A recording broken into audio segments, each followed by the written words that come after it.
আসসালামু আলাইকুম। আশা করি সকলেই ভালো আছেন। আজকে আমি আপনাদের সাথে শেয়ার করব অন্যরকম একটি ভিডিও। তো আজকে ভিডিওতে কোনো রকম রান্না ভিডিও শেয়ার করছি না। আজকের ভিডিওটি আমার কাছে স্পেশাল একটি ভিডিও।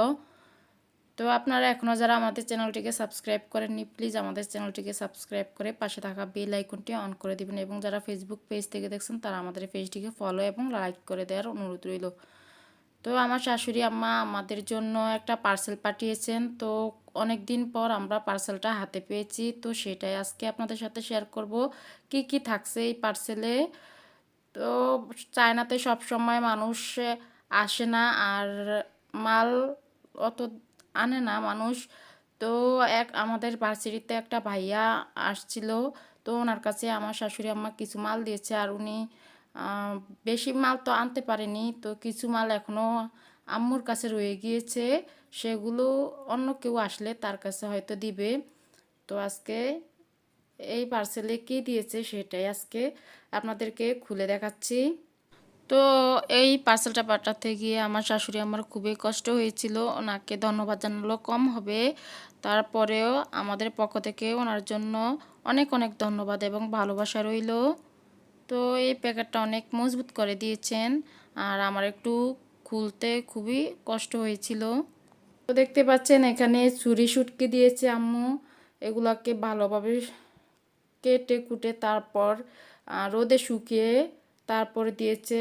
আর আমার শাশুড়ি আম্মু অনেক ভালো বাজার করতে পারে, উনি ভালো ছুরি মাছ, যে কোনো শুটকি মাছ চিনেন, যে কোনো বাজার উনি ভালোভাবে করতে পারেন। তো আমিও দেশের থেকে আসার সময় আনিছি, আর আপনাদের ভাইয়ার খুবই পছন্দ এই ছুরি শুটকি। তো এখানে দিয়েছে চিংড়ি শুটকি। এগুলো আম্মু ভালোভাবে ধুয়ে তারপর ক্লিন করে রোদে শুকিয়ে দিয়েছেন। তো এখানে আরও একটা শুটকি আছে, এটা আমার খুব পছন্দ, লইট্টা শুটকি। তো আম্মু আমার জন্য দিয়েছেন এই লইট্টা শুটকিটা। তো এই লইট্টা শুটকিটাকেও ভালোভাবে ক্লিন করে তারপর রোদে শুকিয়ে কেটে কুটে দিয়েছেন, যাতে রান্না করার সময় আমাদের কোনো রকম ঝামেলা বা কষ্ট না হয়। দেখতে পাচ্ছেন, আর মাছগুলো খুবই সুন্দর, একদম ভালোভাবে শুকিয়ে নিয়েছে।